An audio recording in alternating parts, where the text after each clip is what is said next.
So, hello everyone. It is me, Demetra K of the Demetra K Show, where we promote Black love, knowledge, and understanding of all things that go on in the Black community to make us an even better people.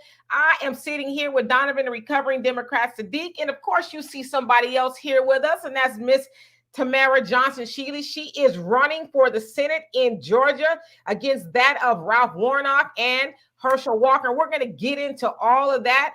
We'll have about a half an hour with her, and so hopefully we'll get all the questions that you guys are interested in asked, and she can answer it as best she want to anyway. And so for the sake of time, Donovan, I will shoot it to you.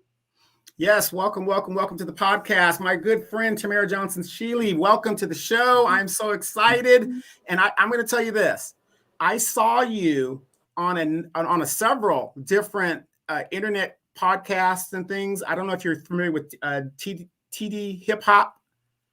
You were on that one, and he was quoting your campaign and what was going on. So you're getting out there. And Tim Black, I talked to him about you. I saw you on the Tim Black show. So you are doing a lot of grassroots stuff that is just unbelievable. And here we are again, special election. Like you said last time, Ralph Warnock has a war chest, and he's doing all this great stuff. But my question is this. What is going on in Georgia where Herschel Walker is leading in the polls? What is going on? Well, I don't want y'all to believe the hype. You can't believe the hype, right? Let's just be real. I just want to say, first of all, thank y'all for inviting me back, Demetra and the recovering Democrat. I missed y'all. Look, y'all, I've been away too long, so thank you for having me back. So yeah, don't believe the hype.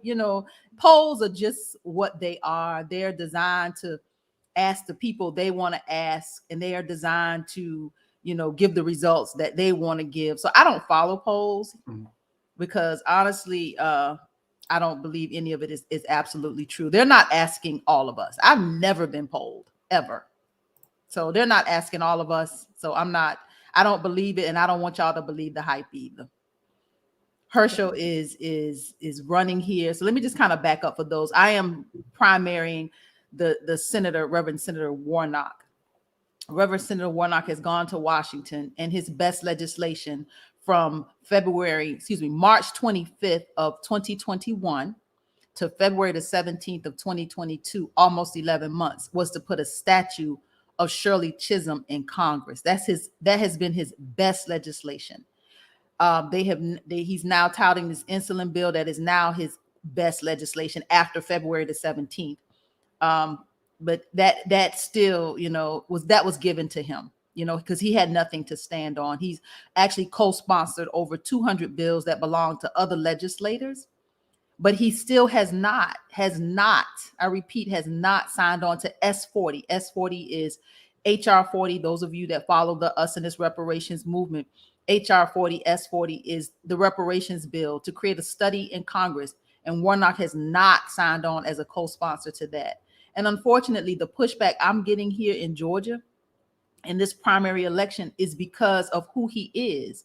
There was so much emotionalism around Warnock when he ran. This man is a pastor, and us as a people. This is still the Black, this is the Bible Belt. We're still, very, as Black people, we're still very, have such a high reverence for the church. And, that emotional attachment to him and the Black church with him running. So that still exists. And it's so disheartening, that he's run. And in addition to the fact that he stands in the pulpit of Dr. King, he's the pastor of Ebenezer Baptist Church, historical Black church here in Georgia. Having, him be that to Black people, there's still an attachment to him. So the pushback that I'm getting in this primary election, before we even get into Herschel Walker, because he's just a joke. But, the pushback that I'm getting is from our people who are, just so glad to have a Black face in a high place that I've had to adjust even the way I've been running. I was, when I came out of the gate, I wanted to go full speed. Like, y'all, this is our opportunity. Reparations is on my agenda. My goal is to create the reparations administration. Like, I wanted to just go at it.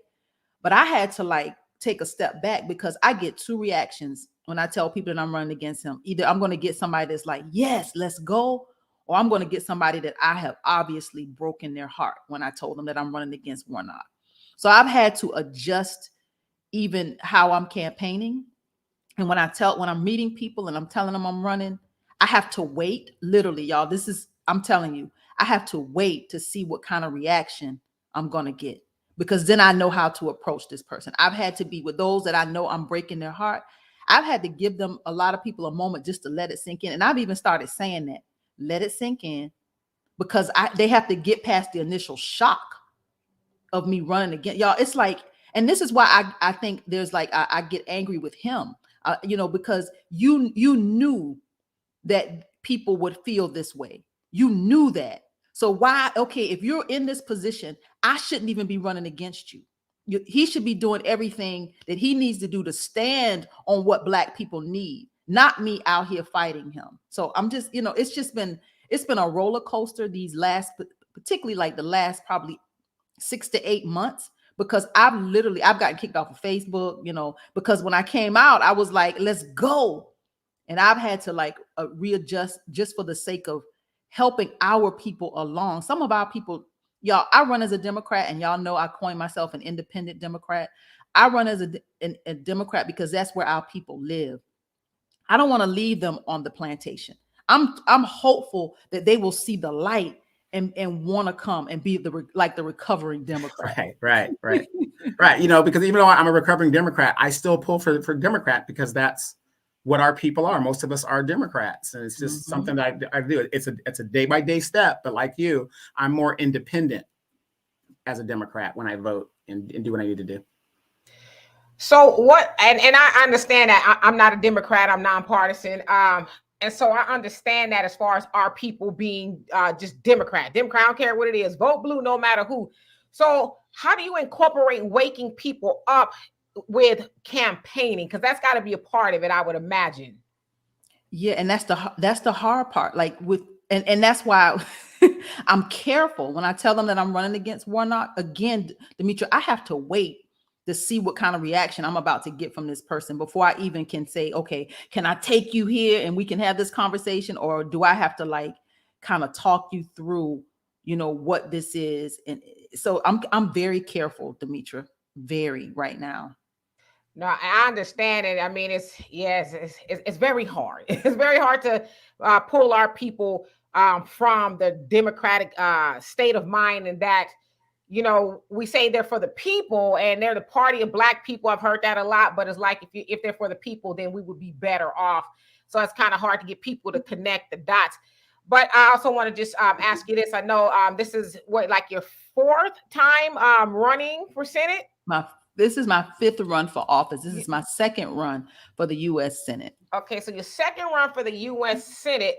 Now, so I have a 2-part question.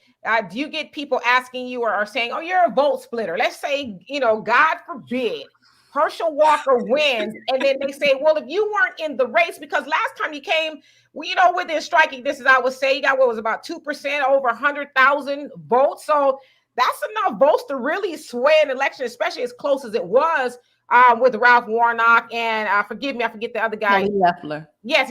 I mean, the woman, I'm sorry, the other person. So that's enough to make a difference. So how do you feel about people maybe accusing you of being a vote splitter? So let's dissect that. That's such a great question, Demetra. Let's first, I had a man send me an email just yesterday about, oh, you splitting the vote.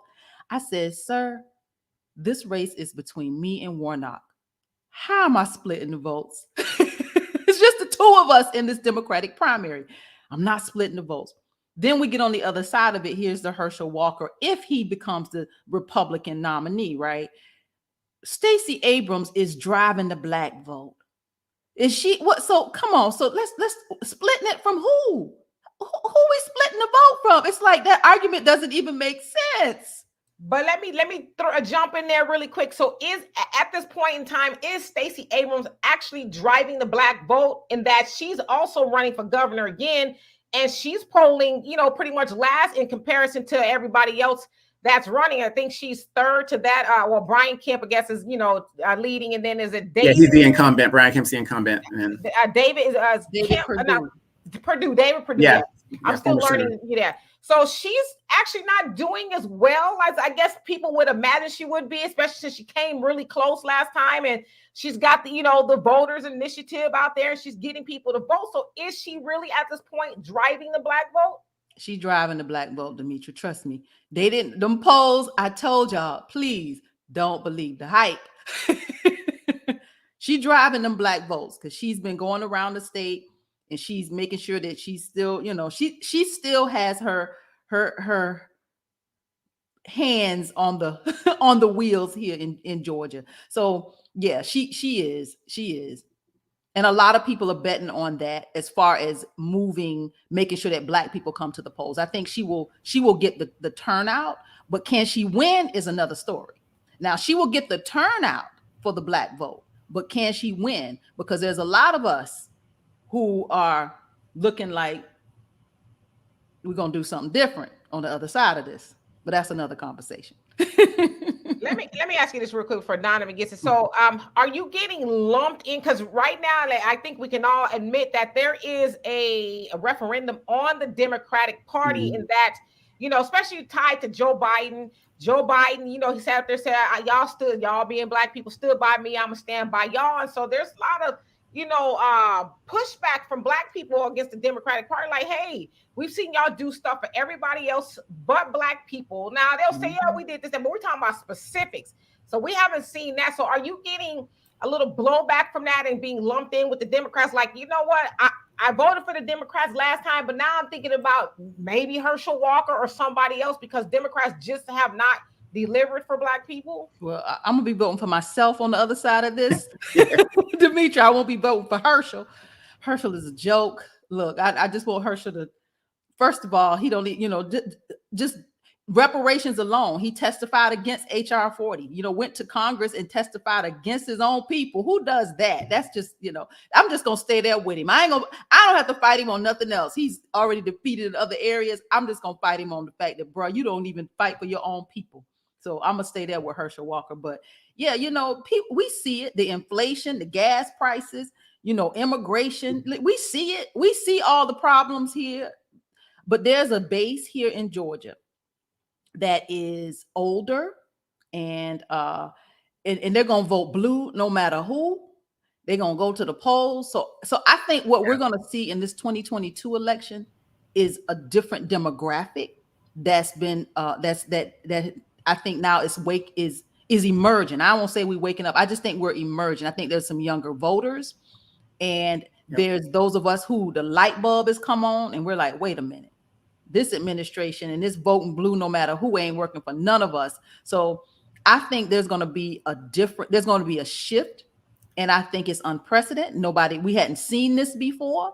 And that's why I get excited about this race, because it is Georgia is different will be different in 2022. Yeah. A real quick question that I have. I noticed that, you're running as a Democrat, but the chairman of the Democratic Party, what's his name? Whatever that guy, that black guy is, I forgot his name. He lost his election. Demetra, what was his name? His name is Jamie. Yeah. Over in South, he ran in South Carolina. Harrison, Jamie Harrison. Yeah. He had this big old war chest. Lost against incumbent Lindsey Graham that had no money, and he just got blown out. Right now, when I ran, I found out that it wasn't my opponent really that was the issue. It was the Democratic Party itself, because I wasn't chosen. Are you having kind of a lot of pushback, or are you getting any support from the Democratic Party? Because like I said, a lot of us have been lifelong Democrats, right?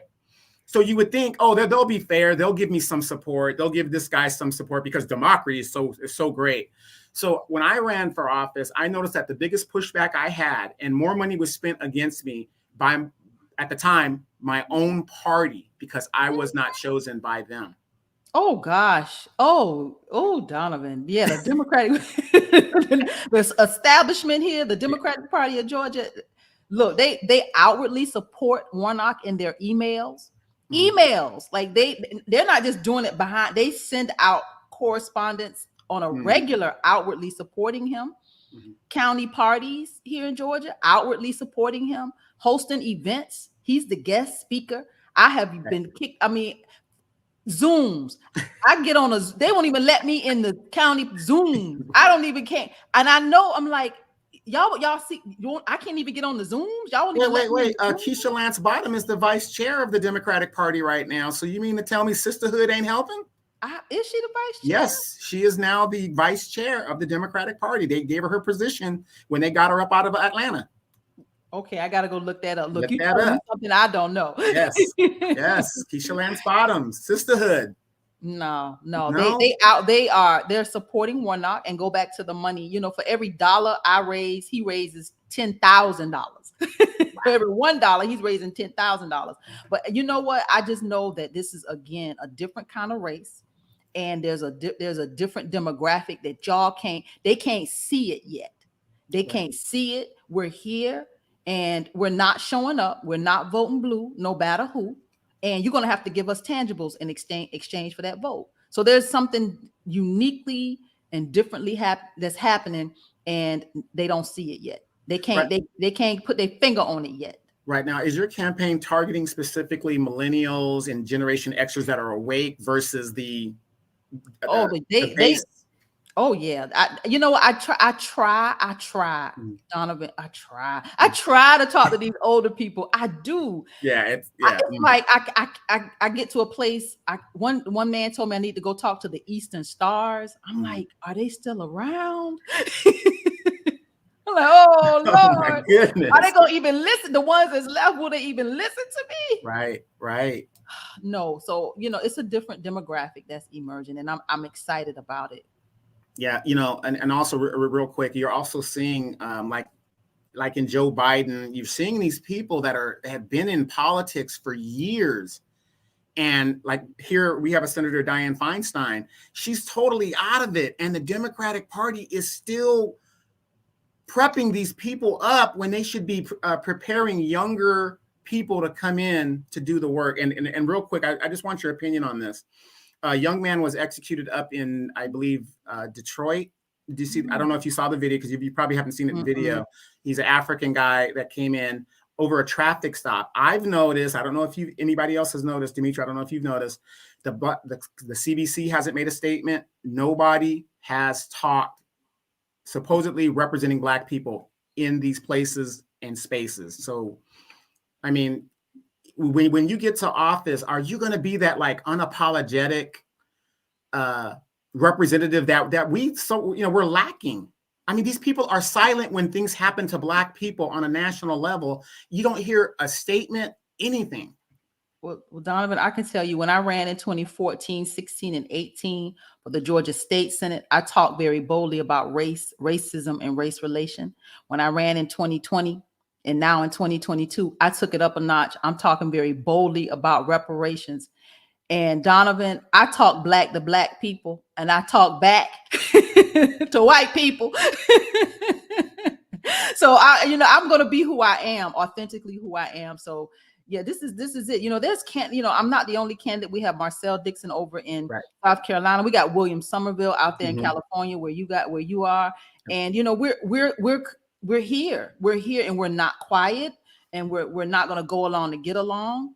And this Democratic Party is either going to get it right, or we're going to take a whole lot of folks with us when we leave. So let me ask. So let's pretend that everybody in Georgia is tuned in to the Demetra K show, which would be nice. And you have an opportunity to tell them why they should vote for you. What would be your top 3 reasons as to why Georgians should vote for you?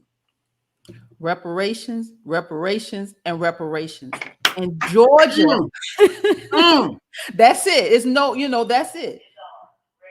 Okay, so and Georgia has to realize that I have a kid that's coming in the door. Oh, don't worry, we understand. And Georgia has to realize that we're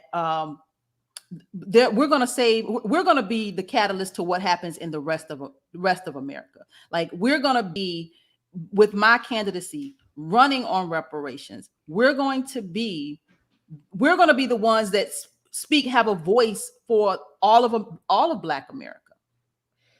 So let me ask you this about reparations, because we've heard a copious amount of our Black politicians go and say, we're going to get reparations. Maxine, I'm from California. So we've heard Maxine Waters say, when I go to, Congress, I'm taking up reparations. And, and then you have Sheila Jackson Lee. And then John Conyers, of course, he started HR 40. And then the rest of them, Karen Bass and all of them kind of said, well, we're going to take up the mantle, but it's only now a study. And so what is the assurance to, Georgia, since you're going to be representing Georgia and then ultimately everybody when you go to Congress? What is their assurance that you're going to go to Congress and actually not just do a study, but actively try to get reparations for African American descendants of slaves? Yeah, I already have a plan. It is to create the Reparations Administration. The same way we have the Social Security Administration, the same way we have the Veterans Administration. We have to have a federal agency that will house our redress. So my goal is to create the Reparations Administration. We need that same kind of infrastructure that will be specific to us. We have to be defined in the law. Who are we, those of us who are descendants of chattel slavery? Define us in the law and create out the infrastructure to make sure that we have the resources that we need. And that's just not, I do talk about cutting the check because that is part of it. That is the biggest part. You're going to cut the check. But there's also other resources that that we need as a people. This is generational work. That's why we will have to have a federal agency to do this. There'll have to be some sort of registry that says who we are. These are descendants of chattel slavery. We were not. We're not a lost people. We were property in this country. So we're not a lost people.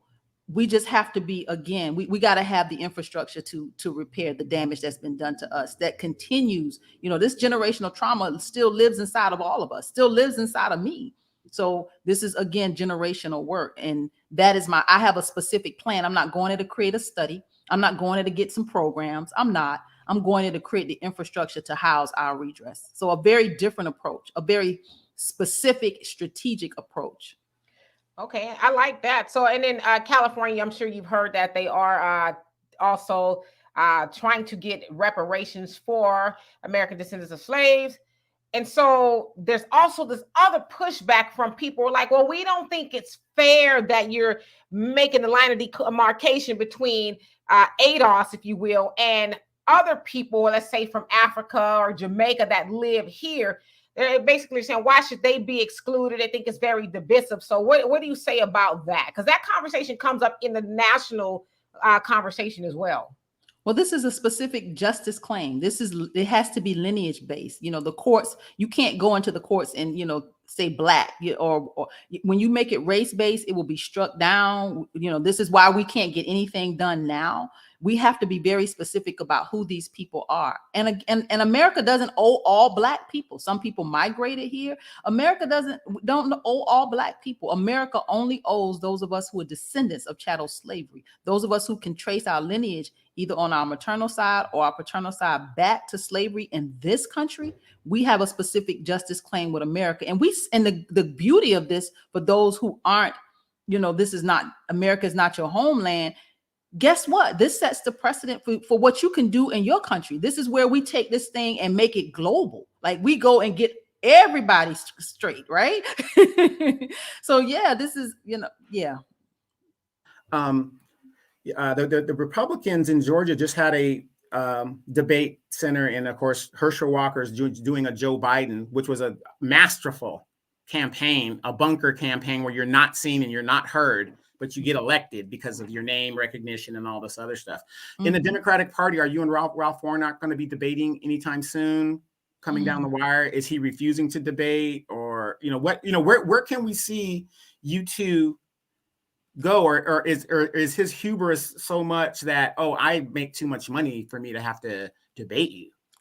I'm nobody. I'm nothing and nobody. They say our race is not competitive. So they've quantified us. Well, because I don't have the millions, I don't have the money that he had. I don't have any money, I don't.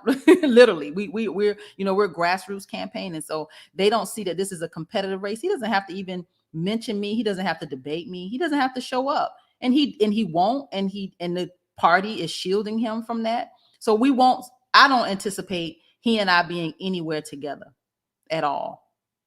Wow.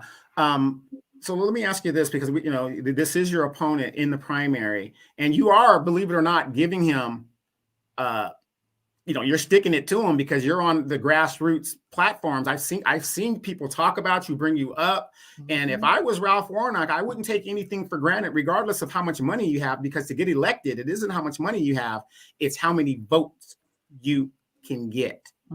So, and I think he's depending on people not knowing who I am. I think that's the strategy, is because people don't know who I am and they know him. So you let him ride on that. Well, they don't have to know me, but they're going to know Reparations precedes me. Absolutely. And that has been my advantage. Yeah, absolutely. One of the things that when you ran last time, and everybody that's listening, you guys got to remember, when a special election actually happens, it's a special election. And when you run in a special election, because I ran in a special election, you're almost obligated to run again in the next election if you don't make it, because now you have more name recognition and it's a full term type thing or whatever. So a lot of people don't understand. They think, oh, well, she beat him. He was only there a year. He's only been there a year. So this is the full election now.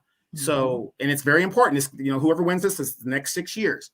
But in that last election, he made a lot of promises, and the Democratic Party made a lot of promises that did not come true. And as a pastor that sits at Ebenezer Baptist Church, highly esteemed in the Black community, why aren't people holding him accountable? Well, we know some people are, but we're talking about like the older generation, people that are not holding him accountable, because this man is showing, if you're a pastor, if you can't keep that promise, what makes us think you're going to keep promises moving forward? They don't want to shame the pastor. You got to understand this is the South, right? This Southern hospitality, there's this, we don't, we're nice. We're nice here in the South. So they don't want to shame the pastor. Don't shame the pastor. And this is why it just makes me mad with him, because it's like, that people don't want to see you fall because it's a reflection on the church. Like, that. So knowing that, do the right thing. I should not even be running against you. He should be blacker than me. He should be blacker than me. His platform should be, speaking to the last words of Dr. King. We're coming to get our check. He had an economic agenda. He knew Warnock is there. Literally, I've been pulled aside. They've given him a nickname in Congress. They call him a backbench. And I'm like, what is a backbench? I had never heard that before. And they said it's somebody who does what they're told to do. And I'm like, so he's just there signing his name and just running around being whatever they need him to be. What about the people that sent you there? And specifically, what about Black people? When you got homeless people living outside your church, how you preach every Sunday, and those homeless people sleep across the street from your church. How do you preach and how do you sleep? I can't even drive through the city without seeing you. I mean, they're everywhere. People and these are Black people. I put on Twitter just the other day, and this will be my last response. I put on Twitter the other day, there was a man, somebody sent me a picture of a man sleeping in a trash can in the city of Atlanta. So this is our reality. This is our reality in the city of Atlanta. So he can't ignore it. If nothing else, if he had come out of the gate speaking to homelessness, I could have some respect for his candidacy and his time in the Senate. But he hasn't even spoke to that. This is a public health crisis. When you got people living in trash cans, you got people living in tents across the street from your church. Where do they go to the bathroom? How do they eat? Pastor. Well, okay now. So anyway, that is our time, and you guys will be, I guess, going to the primaries on May 24th, if I'm not mistaken. And so, we wish you luck in unseating him, because it sounds like he needs to be unseated and send somebody in there who is not going to be a rubber stamp. So we will be following that to see what happens. And before or after, we would love to have you back. Just to, come back. Opinions on everything. And so in closing, what would you like to say? That we have a race to win Georgia. Anybody here in the great state of Georgia, please spread the word about this candidacy. We have to send somebody to Washington that has a heart for us. So please, y'all, spread the word about this campaign. All right, Miss Shealey. So we will talk to you next time. And I know you have a busy day, so we'll go ahead and let you go on. And Donovan and I will continue on. Thank you. Thank you, everybody. Have a good one. Bye-bye. Wow. Like, the woman is dynamic. I'm sorry. I do not see how the people of Georgia see the contrast, how they cannot see, hey, look, we're moving forward. We're in the 21st century. This guy, even though Ralph Warnock's about my age, not saying he's too old, but what I'm saying is he's out of touch. He's out of touch. And, it's just crazy. Are we in a Pizarro world now? Well, I don't even know if he's out of touch per se. I mean, obviously we had only 30 minutes to really continue on, or to finish the interview with her. We'll have her back at another time. But I just ask: is he out of touch, or does he go up there and does he buy in and become a rubber stamp? Because that's why I asked her too. A lot of people say they're going to do that. And I'm not saying it's about her, But a lot of people say, well, I'm going to go to Washington and do this for Black people. I'm going to get that for Black people. And then when they get up there, they just completely buy in and say, Black people? What Black people? And so the question is, is he out of touch, or just does he say, oh, I didn't know, or I was told all this was going to go on. They were going to offer me all these things, but I just really didn't have any idea. So I'm going to come and put up a statue and with something here. So are they out of touch, or do they just buy in? Well, I think they pretty much buy in, because it makes no sense. It's one thing to get up there and you have expectations when you don't get there, and then you finally get there and you say, oh my God, this is what's real. But why aren't they saying that then? People love the truth. Why? Who's saying that? These elected officials, once you get there, like if I was new and they sent me to Congress and I say, oh, wow, hey, you guys, this ain't how it works. This is how it works. Well, how do you turn down money, though, and lots of it? Yeah, exactly. Yeah. Well, it depends on who you are. I mean, like I said, this man's supposed to be a pastor. He rides on the pastor coat's tail. So my thing with him is, if you're going to do the Creflo Dollar thing, you can't be a pastor in one instance and then, oh, you're just a regular person in another. Which is it? Well, I mean, if you really ask yourself this, what's the difference between a pastor and a politician? Not much. There you go. Pastor, pimp, politician, they're all the same. They just do it in a different way. Yeah, so he's actually operating within the realm of, the politician pastor dynamics, because pastors, not all, I don't want to say, there's some pastors out there who are doing the Lord's work per se. Mm-hmm. But, the premise of a lot of these pastors, they get up in front of a lot of people, which politicians do too. And they say all these things. If you just sow a seed of faith, you'll get this coming back to you. And, in the sky, by and by, there's going to be lots of pie if you do what I tell you to do down here, and just trust in me, the Lord, and all of that. And so the politicians do the same thing. If you send me to Washington, then I'm going to make sure you live a better life in the district. So that's what I'm saying. So is he really operating outside of the realm of what he was doing before he got to Washington? Good point. But we need a change. And we need to change seriously. Now, here you are, a pastor. You sit on Martin Luther King's former church. Now, Demetra, how many times years ago that I would say there are plenty of Black people in positions of power to enact change? We have them there. You have over 73 Black congressional representatives in Congress. There's 13 votes that separate the control of the Congress or the House. 13 votes. There's 56, 62, something like that, members of the CBC. So who controls the agenda in Congress? With those numbers, it should be the CBC. Nancy, if you want this thing passed, you want the infrastructure bill passed, this is what we're going to need. What did one man, Joe Manchin, just do? And Kirsten Sinema, they stopped the whole agenda. We got 50-something members of the CBC, mostly women, that are doing absolutely nothing. They're, like you said, backbenchers. They're going along to get along. Well, the other thing, too, is it's not really up to Congress to get things done or to make sure things get done. That's up to us as the voters to make sure to get things done. Like she said, Ralph Warnock is going to rest on pretty in that he's a pastor, and people feel like, especially our community, one thing you're not going to do as far as our people is talk bad about no pastor or, that politician that's been in office for 500 years. Oh, no, I know Miss Maxine Waters. She going to be cramming her time, and you don't talk bad. All right, we're not talking bad about Maxine, but we're saying, look, Maxine has been here since 1992, give or take, and she hasn't done anything for the district that really should have us say, wow, I'm going to miss her when she retires. And so I say that it's not really on the people in Congress, it's on the people that put them in Congress, because if we know that we're sending politicians, whether he's a reverend or not, to Washington, and they continuously show us that they're not going to do anything specifically for us, whose fault is it really? Now, I know big money, on the machines and the war chest that they have, as some of these politicians like Ralph Warnock, I know he's got a big war chest, so it's hard to beat big money. Let's keep it real.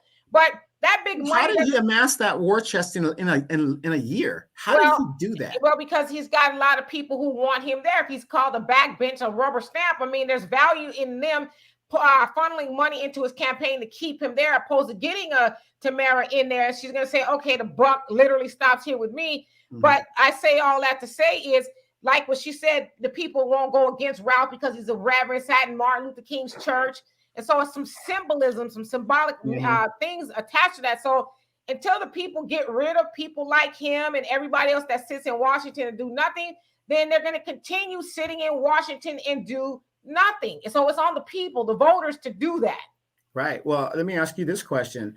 Do you think this primary election, or not the primary, I'm talking about the midterms, is really going to be a referendum on the Democratic Party? I believe so. We're already seeing it in so many places. Like I said, I know, Miss Shealey says that don't believe the hype, and I agree. I understand statistics a little bit, especially when it comes to polling. I know the data's here and there. Like she said, she wasn't polled. The poll that I saw was actually that of Emerson College polling. And it's tied to, I forget which exactly corporation is tied to the polling thing. But anyway, it does say that. And I've seen other polls that says that Herschel is leading Ralph Warnock. But let's say those polls are skewed, which a lot of them are. Why is he that close?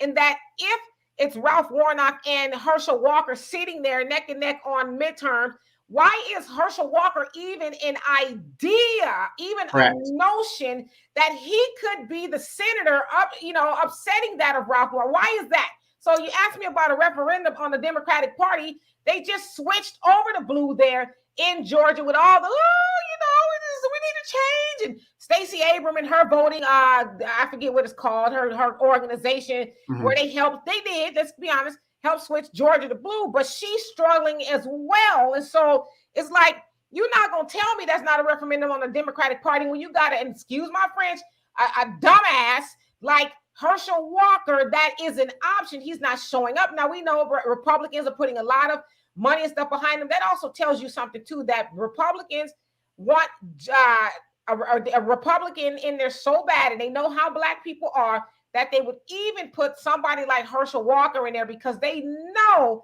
that Black people are upset with the Democrats. And so, hell yeah, that's going to be a referendum on well, who's that guy down in Alabama, Bobby Bowden, the football coach? That guy's dumb as rocks, and he's in the Senate, So,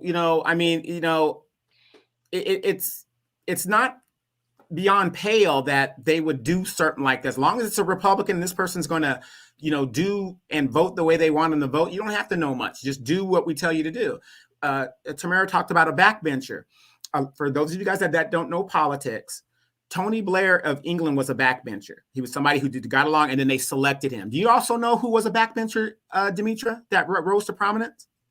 That could be anybody. Obama.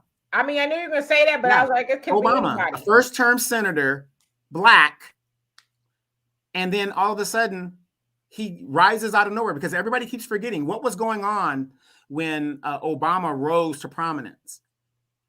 Well, he had to occupy Wall Street. Occupy the Wall Street thing, and people were occupying all the cities, and people were just had enough, and they said, "Oh, let's get this Black guy here. We'll put him up because nobody's seen anything like that before." And what happened when he won the Democratic nomination? All of that shit stopped. Yeah, Oh, and that was a falsehood as well. Actually was working at a bank as a personal banker when yeah. that took place, and we know that was drummed up as propaganda to get people on board with, oh, it's a referendum on Wall Street. We're sick of these tycoons, and people were supposed to come in and withdraw their money out the bank. Yeah, We had false one person flag. come in the bank and withdraw, I don't know, probably $100 out of his bank account. He had the Occupy Wall Street shirt on, and he's coming in and making a statement. They had everybody come in that day. It was a Saturday, just in case the bank was going to be inundated with people snatching money out. And we know that it got more media attention than it actually happened. But to your point, so when it got everybody all upset, when I say everybody, I talk about the proletariat, the working class people, normally Democrats. They're the Wall Street is sticking it to you, so we need to stick it back to them. They did that, like you said, to get everybody on board and usher in Obama so he could say, well, Wall Street and this, that, and the other. And he ends up being a Wall Street candidate as that of Joe Biden, who was his vice president. So right. And nobody from Wall Street was held accountable of significance that crashed the economy, stole people's 401ks. A third of the Black wealth was taken. That was all under Obama, and people don't remember that. But the funny thing in Georgia, like I said, and I remember when I first ran across Miss Shealey, I mean, I was just so impressed. Like, look at this energy, and she's talking the real, and because I'm all about just tell it to me straight. I don't want to sugarcoat this stuff. Just tell it to me straight. And I heard her telling it to me straight. But like she said, she's in the Bible Belt, and nobody wants to offend the pastor and do all those things. But are these people realizing in Georgia, if you don't make the right decision right now, today, Georgia is going to go under. But opposed to what, though? What does that really mean in the larger scheme for Black people? Because, and I like Tamara Johnson. I want to come back to the accent. I like her. We've interviewed her before. And so I like her platform and, all of that. But I think we should say, too, because we hear a lot of candidates say, and that's why I asked her that in all fairness, so I'm not asking it now. Yeah. We hear a lot of candidates say that, I'm going to go to Washington and I'm going to do this for Black people, and they just don't. And so that's why I asked what the insurance policy is. But what if Georgia goes under? What does that mean for Black people that Georgia will go under? Well, okay, now us being from California, we look at stuff, and one thing about California is, we're in a very racist state here, by the way, but they show Georgia as this, at least Atlanta proper, as this great Black Mecca and all this other stuff. But what they don't tell you about that is Black folks don't own nothing in Georgia. Those big skylines and those stadiums and stuff. What's going on in Georgia is the same exact thing that's going on right here in California. And when she made the thing about the homeless folks, just like here, a lot of the homeless here in California that you're seeing in LA County, where do you think those people came from? They came from the very district Maxine Waters represents, and they built that stadium. These are just hardcore facts. People don't want to believe it. So what I'm saying is, as these things are happening in the world, we lost a third of our wealth here. People lost their jobs because of the pandemic, because of the Democrat mandates. All these things that are affected, we were already behind to begin with. It's almost like they're going to take the rest of the wealth and the houses, people that still own those houses. And it's like, they're going to try to get them any way they can get them, because we are actually, from what I'm seeing, it's like we're losing. Our wealth is just going. I'm seeing more and more people without.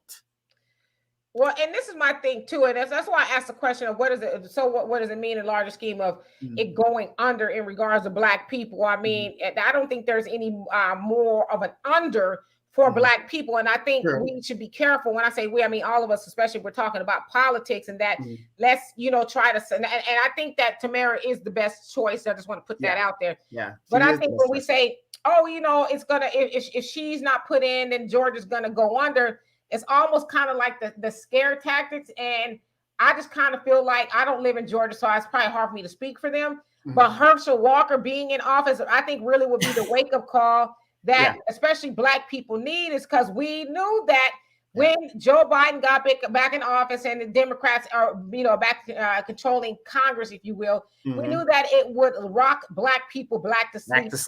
It'd be NyQuil for Negroes, and that We think, oh, everything's okay now. Woo, I can breathe a sigh of relief that Trump is out of there. And we've seen things got worse for Black people. And so when we say, oh, well, the things are going to go under, I'm just one of those people who think that going under, if that's even more of a thing, is probably what needs to happen. So Black people can really see that, well, for one, neither party has your best interest at heart. Stop going to the polls and making these emotional decisions in there, talking about my grandmama, my granddaddy, and all, and will be proud I went in there and I voted for a Democrat, but I didn't get anything for it other than to say I did it. And so I think that we need to see what a Herschel Walker or another Trump presidency or somebody like that really looks like for Black people, and stop putting your hopes in the Democrats and that they are going to save you and make life better, because they're not, never have, never will.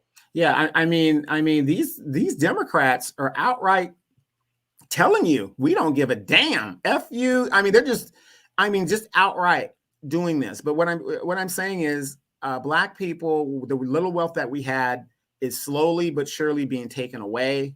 They don't want to give us reparations. Billions of dollars are going to the Ukraine and other groups, and it just doesn't make sense to me how we can have all of this representation at the national level, the state level, the local level, and yet nothing is being done on our behalf. But let's segue real quick. I don't know if you saw that video of that African guy being executed by the police officer for a traffic stop. Did you get a chance to see that? I've seen a little bit of it, but I unfortunately have not delved into it because I've been busy. But also I try to stay away from a lot of things that are traumatic. I heard that it was very traumatic and very graphic. But let me just ask you this question, just in general. A traffic stop. This man was stopped for a license plate that was on the wrong side of the car. Now, of course, a lot of my white friends said, we didn't see the whole video, and that's why you should comply. I got a question for you, Demetra. Why should I comply if I know I didn't do anything wrong? Well, from what I understand, like I said, I haven't got into the deep particulars of it, but he was stopped for a license plate or something like that. Something minor on the car. But no, but my question to you, forget all that. My question to you is, if you know you are in the right, why should you comply? Well, I was prefacing it with that. Oh, sorry, go ahead. That go ahead. that it was a traffic stop, and so you should comply in whatever the traffic stop violation is, whatever they're saying is, you should comply. And Donovan, how I feel about this, I feel like, sure, we got all these rights we're supposed to as Black people in America, but we know that it doesn't pan out for us as Black people in America. So I'm not one of those people to tell Black people that is having an issue with a police officer, whether they're stopped or whatever, to say, I don't have to tell you nothing.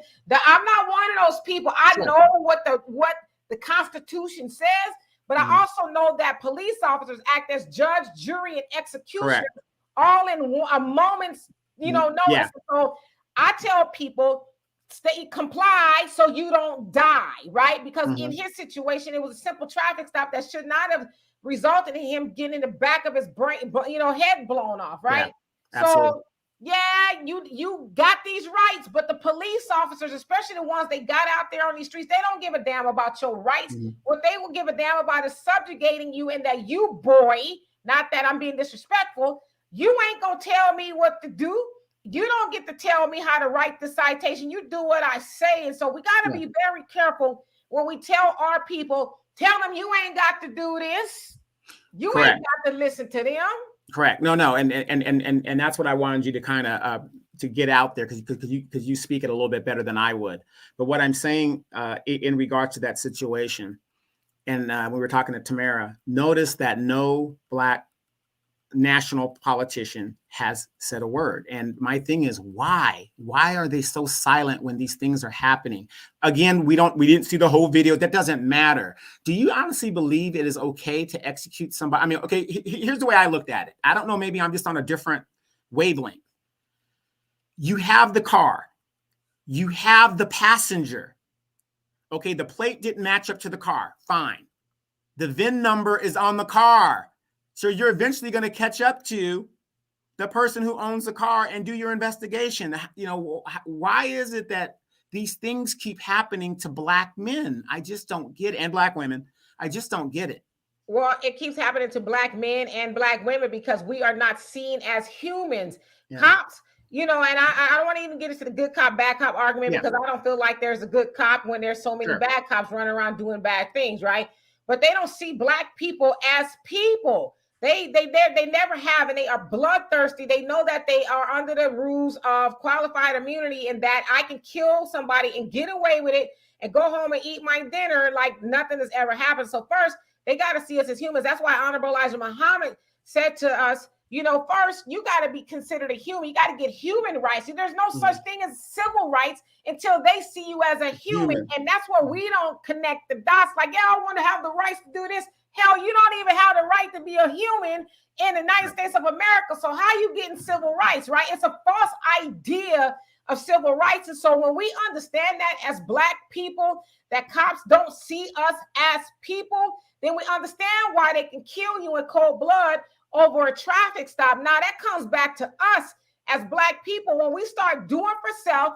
It's like, I don't give a damn. I want to say a stronger word, but I'm a daddy watching. But I don't give a damn what those politicians in Washington are saying about that case. You know why I don't care? Because what are we saying about that case? Why are we waiting for them? They'll never probably ever have an issue with an officer where they're pulled over and murdered, right? Even our Black politicians. But it's on us to care and make sure that they go there and move the ball. And so I say, yeah, I know those politicians get to Washington and they say they're going to do this, that, and the other, but it's up to us to hold them accountable. The other thing is Black people, let's unify, pool our resources together so we're stop dependent upon the system, the injustice system to render us justice. That is not what it's here for. They didn't bring us over here to render us justice. And nothing has changed in 2022. And so we'll always ask, why are they doing this to us until Black people in America, we get our stuff together. And then, as Dr. Claude Anderson said, when we start operating on the 5 floors, education, business, policing, politics, the media, all of that, when we get those things well-oiled and operating, then we'll have more say-so as to when a police officer murders our people, then we can go and say, hey, like Asians do, like white people do, Mexicans do. When their people are murdered, they don't sit around and say, well, what are you going to do for us, Maxine? They say, I'll tell you what we're going to do. We're going to shut this mother down until we get justice. And they get justice. Correct. Now, Jim Clyburn was like, we don't need qualified immunity. Not right now. We don't stop sloganizing. We don't need all that. Now, I just, after seeing what took place with this young man, I said, what if right now qualified immunity and we had gotten it like we were supposed to, or the George Floyd bill, would that young man be alive? Because would that officer who made $90,000, they identified him, somebody on Facebook or, the local people identified this man, his salary is about $90,000. Would he have done what he done knowing that he could be prosecuted and, to be so quick to the gun? And then Cheryl Dorsey, who's a retired LAPD officer out here, sergeant, she even said, in a situation like that, when you're in hand-to-hand combat and in close combat, one of the thing that is never taught supposedly at the academy is to pull your gun, because that's exactly what could happen, a misfire or something. So why this, I'm not speculating. I'm just repeating what Sergeant Dorsey was saying. And it doesn't make sense to me as a military person. If I'm in hand-to-hand combat, now is not the time to reach for my gun and try to shoot somebody. I've got to deal with it with my hands. And so it just doesn't, like you said, it doesn't make sense what happened. But like you said, we were executed on the spot. And again, for those that might not know, go do your research on this. Mysteriously, during the tussle, the video stopped. And then when they were trying to resuscitate a dead man, it came back on. Yeah, well, I mean, they are trained to de-escalate situations. So how does a traffic stop over a license plate get escalated to the point of somebody being murdered? Let's call it what it is. It's a murder. And the question is simply because you're a Black man in America, you don't have any rights, and they know that. And will qualified immunity, which means, for those of you guys don't know what qualified immunity means, is that police officers are protected and that they will not be gone after personally. So say like if you kill somebody in their family, can come after you on a civil level personally, but they're protected by that. And normally the city pays out a big giant settlement to the family while the officer gets to go back to work. And so will it help? Yeah, I think so to some degree, but how do you legislate not being racist? Right? That is very hard to do when the very fabric of this country is rooted in racism. The lawmakers are racist. You don't think they're racist? Then why don't they get rid of qualified immunity? If they're not racist, they could do that. When I say they, that's Congress, that's the House, the Senate, and Joe Biden. You know, they could do that, but and by the way, does the they're, Democrats own the whole House? Well, yeah, the whole government? That's what I'm saying. So all that is ran by the Democrats, and so if they really wanted to get rid of those things, they could. But why don't they? In fact, we are seeing more and more Democrats. I did a story about that on the African Diaspora News Channel. It's not up yet, but we're seeing more and more Democrats all over the country from all offices saying, let's throw more money at the police. They want to refund the police opposed to defund the police. And they're doing that because they took a poll, whether you believe it or not, says 73% of voters that were polled says that they would not be interested in backing a candidate who wants to defund the police.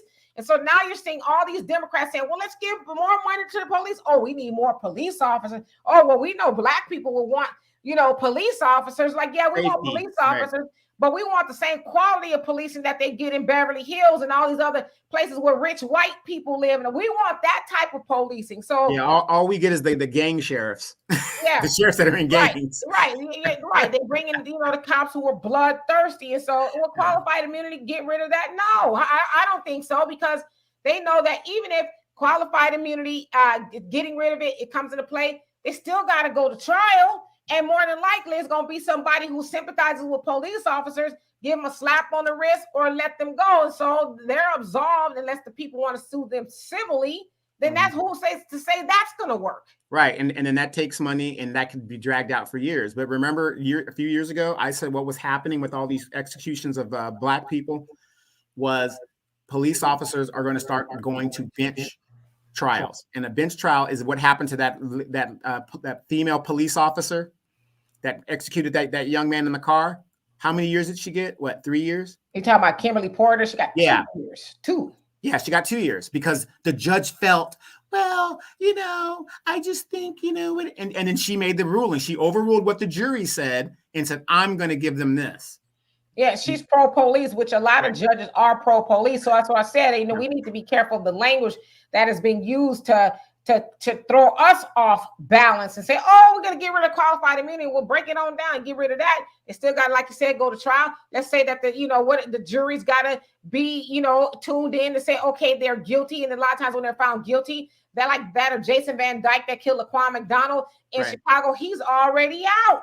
And he was supposed to do a 6, 7, 8 year bid. And I think he did maybe 3 at that. Yeah. So he's already out. And so, yeah, that sounds good, getting rid of qualified immunity. But at the long-term vision of all of that is, what does that really do? You still have Black people who are being murdered wholesale, and cops, for the most part, get off, right? So, but wouldn't qualified immunity also relieve the taxpayer from paying these judgments? Because I think in the bill, when I skimmed the bill, in its rawest form, it was supposed to hold the police unions to pay these things out.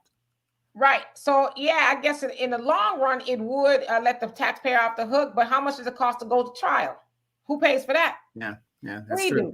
So the taxpayer is still going to be on the hook for, I think that if they would start making these sentences longer and making the, how can I say this? The guidelines for sentencing police officers lower, because it's a high bar in a lot of cases to, well, how do we know he knew, that kind of stuff. So if they would lower the bar as far as what it takes to actually find a police officer guilty, and not just, second 25-degree, manslaughter where they get nothing. No, try him like he would do Ray and Pookie if they would have taken somebody's life, unjustly. Try them like that, and where they could be looking at the death penalty for killing somebody unarmed. And I think then we'll start to see some movement on that behalf. Right. Well, like I said, this election is going to be a referendum to me on the Democratic Party. Tamara Johnson Shealey will have information and a link in the comments below. Whatever, you guys, please check her out. If you got relatives that are in Georgia, anywhere in that area, we need to send a message. We need to send a message, because I think that as they're seeing their numbers dropping in as far as wholehearted support of Democratic candidates, this might wake up the Democratic Party and say, you know what, we got to start throwing these guys a bone or doing something, because what we're doing is not working. Absolutely, y'all. So anyway, that is our time. We love and appreciate y'all for tuning in. I hope that you enjoyed the interview with Tamara Johnson Shealey. She is running for Senate there in Georgia against Yes. Ralph Warnock for the primaries. That'll take place on May 24th. And if she is successful, she will go on to battle that of, it looks like, maybe In the general election. Yep. Yeah, Herschel Walker. And so we're going to keep you guys posted about what's going to go on with that. So anyway, we'll be back tomorrow, Sunday, 5 p.m., which, I forgot it is Easter. So I don't know. We'll see. I don't celebrate Easter, Donovan. I don't either. I'm a Catholic, but I don't. Yeah. So we'll be here. What we'll talk about, I don't know, but 5 p.m. Central Time. If you guys enjoy the show, please donate to the show, Demetra K, or actually all the information is on the bottom. Cash App, Venmo, and PayPal. Yep. Until then, we will see y'all later. Come on, I need my ski-wee sisters to help out. Where y'all at? Peace.